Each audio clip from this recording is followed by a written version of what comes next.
Hello, everyone, and welcome to the Life Multiplied podcast. Today, I have a very special guest. Would you like to go ahead and introduce yourself? Hello, everyone. My name is Nicole Watts. I'm the Executive Director of the Humane Society of Central Illinois. Awesome. So, can you tell us just a little bit about yourself outside of your career? Yes, well, I have had a 27-year career in veterinary medicine and animal health care, which is what led me to here. I was born and grew up in Illinois, north of Chicago. I went to high school and college in Florida. Then I spent about 25 years in the Carolinas and just came back to Illinois about 2 years ago. Okay, awesome. Awesome. We're happy to have you here. Thank Uh, you. so, let's just start off and just can you tell us a little bit about the Humane Society of Central Illinois and just kind of a background on maybe how it all started? Yes, well, we started back in 1984, so we just celebrated our 40-year anniversary. Awesome. And this chapter of the Humane Society was started to help find homes for abused and unwanted pets. And so we have our shelter here in Normal, and we can house about 150 animals at any given time in our shelter, about 100 cats, about 40 dogs, and then about 10 small animals. Okay. So we take in animals from other shelters. We take them in if their owners cannot keep them anymore, and we find loving forever homes for them. Awesome. Awesome. So, what types of services does the Central Illinois Humane Society offer? So, obviously, you're housing these adoption as well, but I'm sure there's so many different aspects of the business itself. But can you share a little bit on that? Yeah, so taking in these animals, again, we take from other shelters if they are running out of space.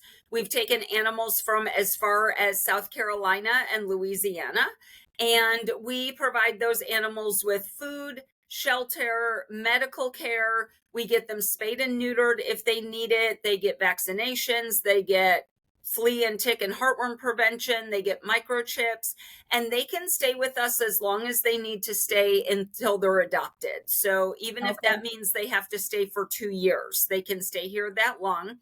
We offer them the best possible care while they're with us. And then the goal is to get them adopted out into loving families. So, a new thing that we've started to implement over the last year and a half is we are doing a lot of events, a lot of community focused events.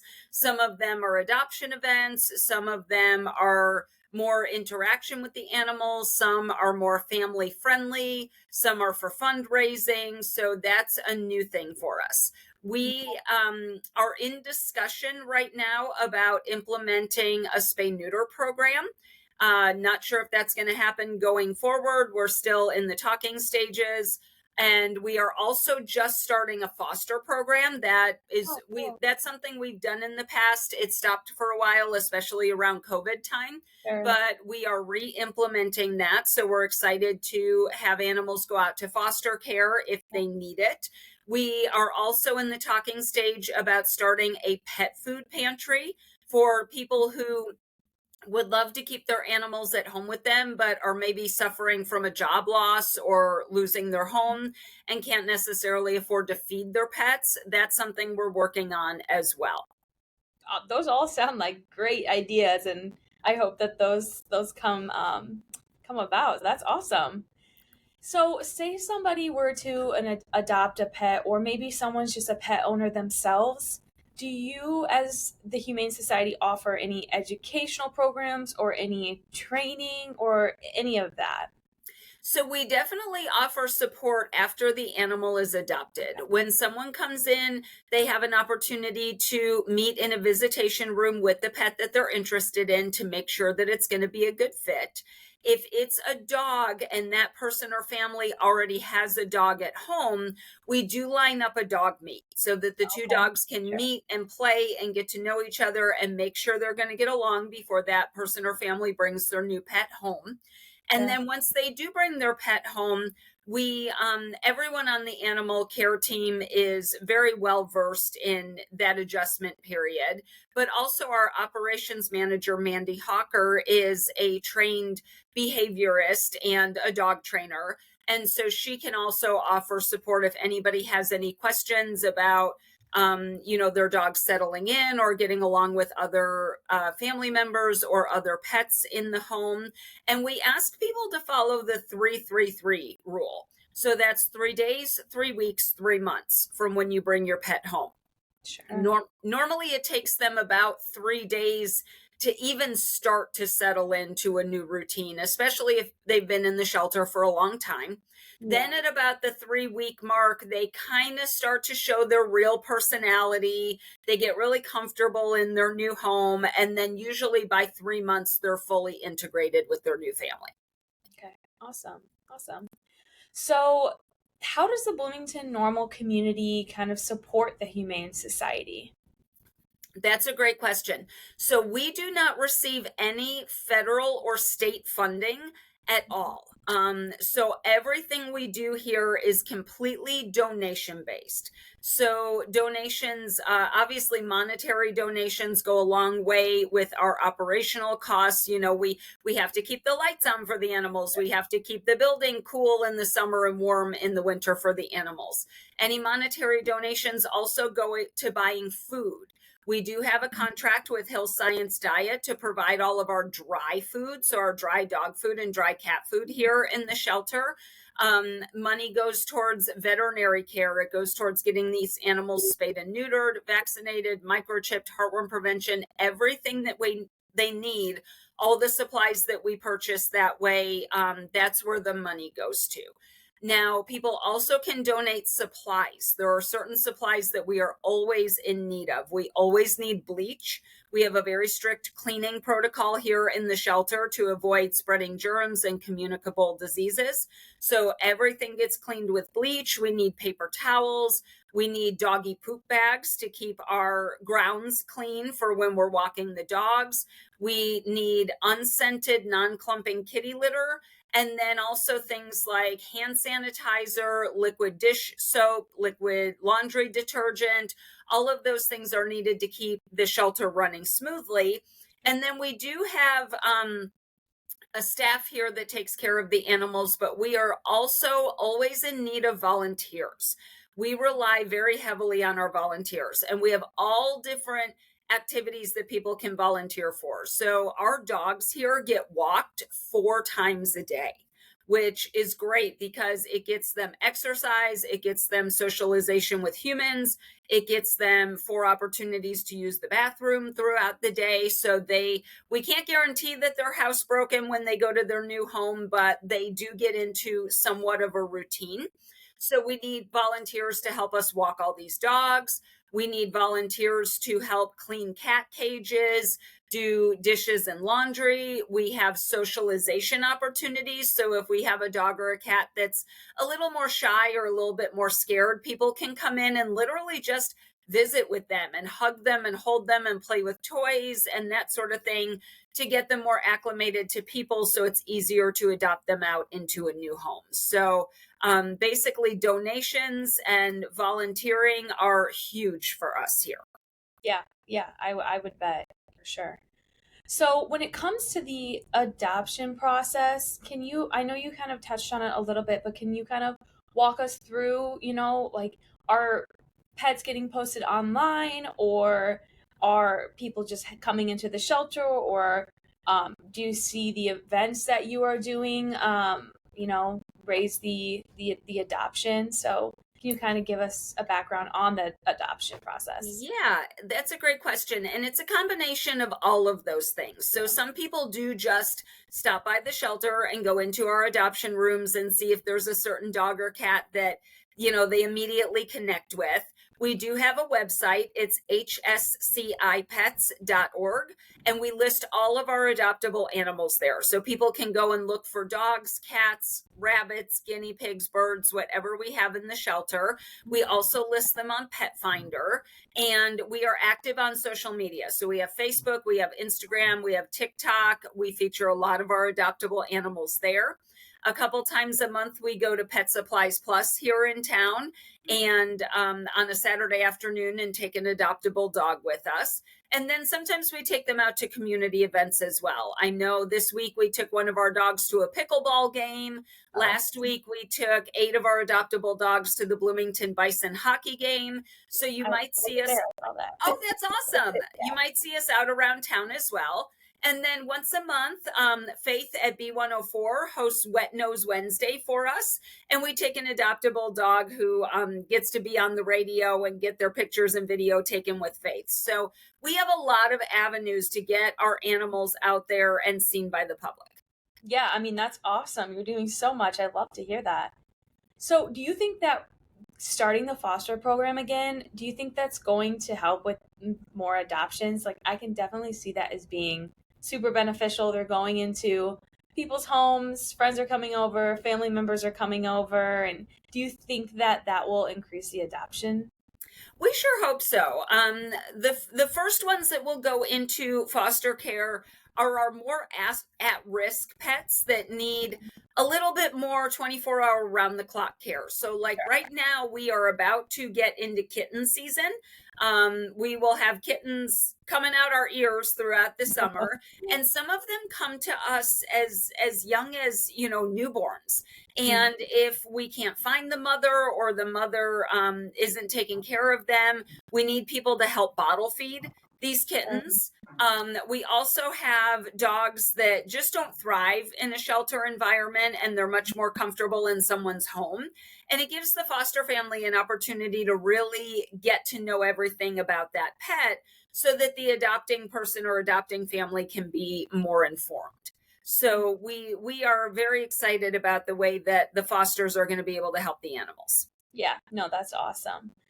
So I know you, again, shared a little bit on this, but do you have any future projects or goals for the Humane Society moving forward?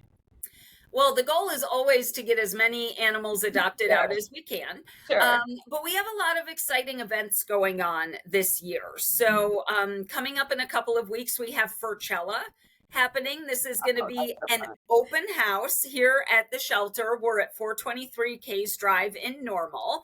And it's going to be a music festival and adoption day. So all of our adoptable pets will be out where people can see them and make appointments to visit with them. We're going to have bands and live music. We're going to have food trucks. We're going to have, I think, close to 20 vendors on site. And it's the day before Easter. So we're going to have the Easter Bunny is going to make an appearance here. So bring the kids, bring the family. It's going to be a really fun day.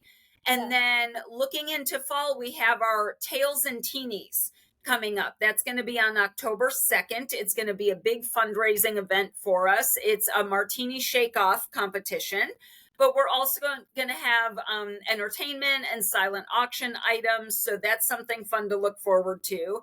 And something we're really excited about that we're doing this summer, we're partnering with the Bloomington Library, the Normal Library, and I think also the Towanda Library is coming on board with this. We're going to have a summer reading program for kids where the kids can come into the shelter and read books to our animals. And I think that they're going to tally up the number of books and have some kind of prizes or something like that. So we always have, just fun things going on here. Yeah, I mean, I love animals, first of all, but hearing like what you all are doing at that shelter is like, it's so sweet. I just recently adopted a dog from a shelter, so I'm like, oh, that's awesome. But so just like going into that, what is the most rewarding part of your job, would you say? Oh, absolutely watching the animals go to their new homes. Sure. It can be bittersweet at times. We've had animals that have come and stayed here for well over a year, and they just become part of your daily life. Like you get used to coming into the shelter and seeing them every day. And when they go home, we're so overjoyed to see them finally get a home. But at the same time, there's always a lot of tears when they walk out the door and across the parking lot, and we know that they're leaving and we're not going to be able to see them every day. But thankfully, a lot of our adopters still, send us pictures and videos. Some of them will even stop by the shelter and bring the pet in to visit, which we always love. Yeah. So yeah, seeing them get their forever family is absolutely the most rewarding part. Yeah, that makes complete sense. So moving into more about Bloomington-Normal, what do you love about the community? Yeah, so I'm still fairly new here, and it reminds me of where I grew up. So I grew up in a town called Lake Zurich in the north of Illinois, north of Chicago, and it really reminds me of just that great integrated town feel. Like everybody's friendly, there's always something to do. It always feels very welcome here. So I'm still kind of exploring and getting to know the area. Like, even though I've been here for a while, I stay so busy between working at the shelter, and I also have horses, and I have a farm, and I ride competitively. So that keeps me very busy outside of work. So even though I've been here for a while, I still feel like I'm really new here, and there's so much more that I would like to explore. Sure. So moving into that, where are your go-to places in town since you've been here? Like some of your favorite places or things to do? Oh goodness. Well, I love to eat. So I've had to check out all the fun food places. Biaggi's is definitely one of my favorite. I like ancho and agave, potbelly. I didn't have that in North Carolina, so I've become a little bit of an addict on that. And also the parks here. I like to take my dog over to Franklin Park and go walking. I've seen some shows at the Performing Arts Center and the community theater here. So yeah, I have a couple of fun spots that I like to go to, but I feel like there's so much more to go and explore. Sure, sure. Yeah, no, all of those are great places. So awesome. Do you have anything else you want to share on behalf of the Humane Society? Just come see us. It's, this is a really fun shelter. I think that so many people, I hear them say, oh, I don't want to go to the shelter because it's so sad, and I'm so sad for the animals, and I feel bad for the animals. And I feel like our animals are at the spa when they're here. Like, I they love that. they get so much attention, they get so much love. The dogs get walked 4 times a day, so they're always coming in and out and busy and having things to do. Our cats in the adoption rooms spend the majority of their days out of their cages. Our adoption rooms are filled with toys and fun things for the cats to get into. And so when people come to visit, the cats are usually out where you can pet them and pick them up and visit with them. So the animals get lots of time out of their cages, lots of opportunities to socialize with people. So I don't ever walk in here and feel like it's a sad environment. I walk in here and look at all the toys and the people visiting and the fun things that the animals get to do, and I'm like, oh man, I would live here. Yeah, So no, I mean, that's a great way to view it for come sure. visit, come, see the animals, meet us. We have a really fun team here, and it's just a great, really fun place to be. Awesome. And then if someone were to want to volunteer, do you just go on the website? Yes. So Okay. we recently transferred all of our volunteer training onto our website. So they can go to hscipets.org, click on the volunteer button. You can sign up. You can do all your volunteer training online, and then you can sign up for your days and times and activities that you want to do. So it makes it really, really easy. Cool. Cool. All right. Well, I appreciate you taking the time out of your busy day and talking to us on this podcast. So thanks again. Thank you. I appreciate it.